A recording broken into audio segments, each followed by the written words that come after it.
Hi friends, welcome back to my channel. তোমরা সবাই কেমন আছো? আশা করি তোমরা সবাই ভালো আছো, সুস্থ আছো। আমিও ভালো আছি। তো দেখো, আজকেই করেছি ইলিশ মাছ সর্ষে পোস্ত দিয়ে। তো ভাবলাম যে চলো তোমাদের সাথে একটুখানি গল্প করতে করতে মাছ রান্নাটা একটু শেয়ার করি।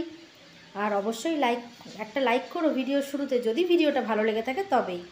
তো চলো, আমি কিভাবে সর্ষে পোস্ত দিয়ে ইলিশ মাছটা করি সেটা তোমাদের সাথে শেয়ার করি। তো দেখো, ইলিশ মাছটা আমি ভালো করে ধুয়ে নিয়েছি।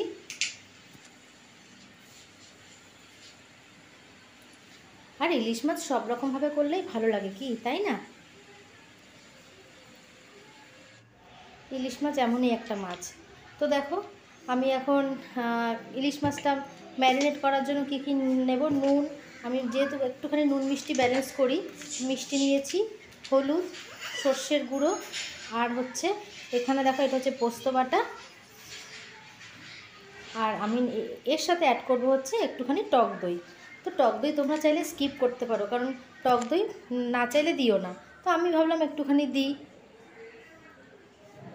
তো মাছটাকে আমি এখন মেখে নেব। প্রথমে আমি পোস্ত বাটা দিলাম,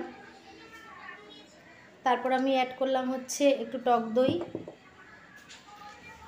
হলুদ, নুন, আর হচ্ছে সর্ষের তেল, আর সামান্য একটু মিষ্টি।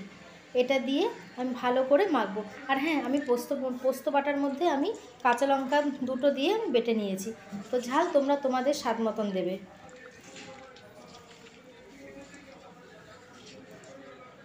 তখন ভালো করে মাখবো, প্রত্যেকটা মাছের গায়ে যেন ভালো মতো মাখাটা হয়।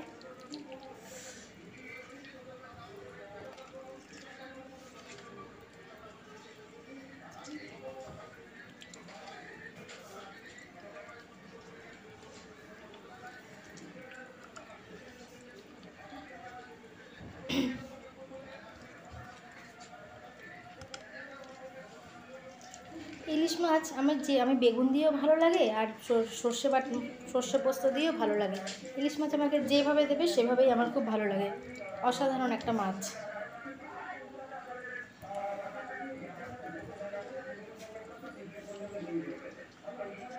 তো দেখো, আমি এইভাবে প্রত্যেকটা মাছের গায়ে ভালো করে মাখিয়ে নিচ্ছি।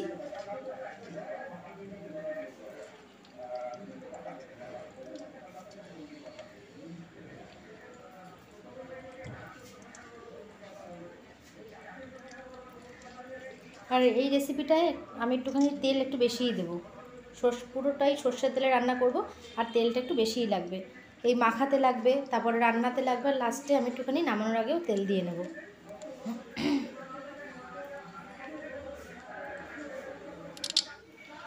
তো দেখো, আমি ভালো করে মেখে কিছুক্ষণ রেখে দিয়েছিলাম, মোটামুটি 15-20 মিনিটের মতন আমি মেখে আর কি রেস্টে রেখে দিয়েছিলাম। আর একটা বাটির মধ্যে আমি সামান্য একটু জল উষ্ণ করে তার মধ্যে সর্ষের যে গুঁড়োটা তোমাদেরকে দেখালাম সেটা অ্যাড করেছি, ভালো করে গুলে নিয়েছি উষ্ণ গরম জলে। দেখো, আমি ফ্রাইং প্যানে তেল দিয়ে দিয়েছি, সর্ষের তেল, আর ফোড়নে দিলাম হচ্ছে কালো জিরে।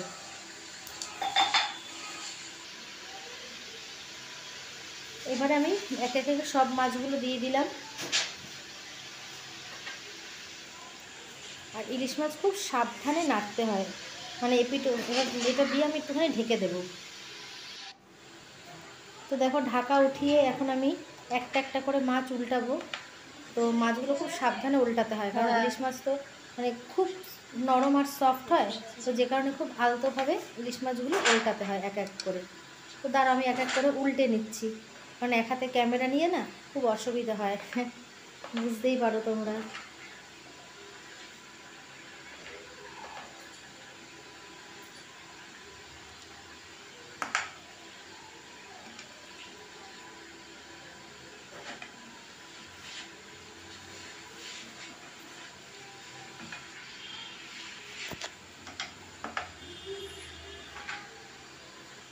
তো দেখো, আমি সব কটা মাছ উল্টে নিয়েছি। এবার আবার একটুখানি ঢেকে রাখবো।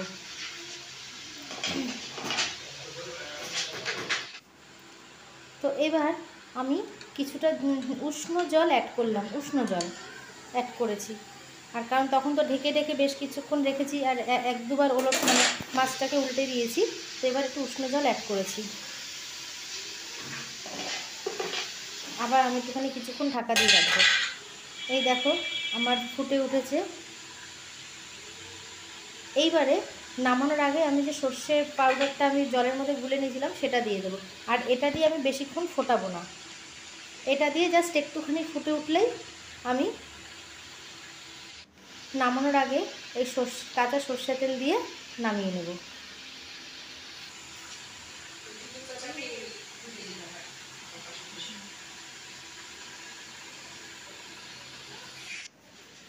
দেখো আমার সর্ষে পোস্ত দিয়ে ইলিশ মাছ পুরো রেডি। তোমাদের যদি রেসিপিটা ভালো লেগে থাকে অবশ্যই কমেন্ট করে বলো। আর যে বন্ধুরা আমার চ্যানেলটাকে এখনও সাবস্ক্রাইব করোনি, যদি আমার ভিডিওগুলো তোমাদের ভালো লেগে থাকে তাহলে প্লিজ আমার চ্যানেলটা সাবস্ক্রাইব করে আমার পাশে থেকো। আর পাশে থাকা বেল আইকনটা অল করে রেখো, যাতে নতুন নতুন ভিডিও আসা মাত্রই তোমাদের কাছে পৌঁছে যায়। তো চলো, ভিডিওটা লেন্দি করছি না, তোমরা সবাই ভালো থেকো, সুস্থ থেকো, আর অল টাইম স্মাইল করো। আর অবশ্যই একটা লাইক করে দিও।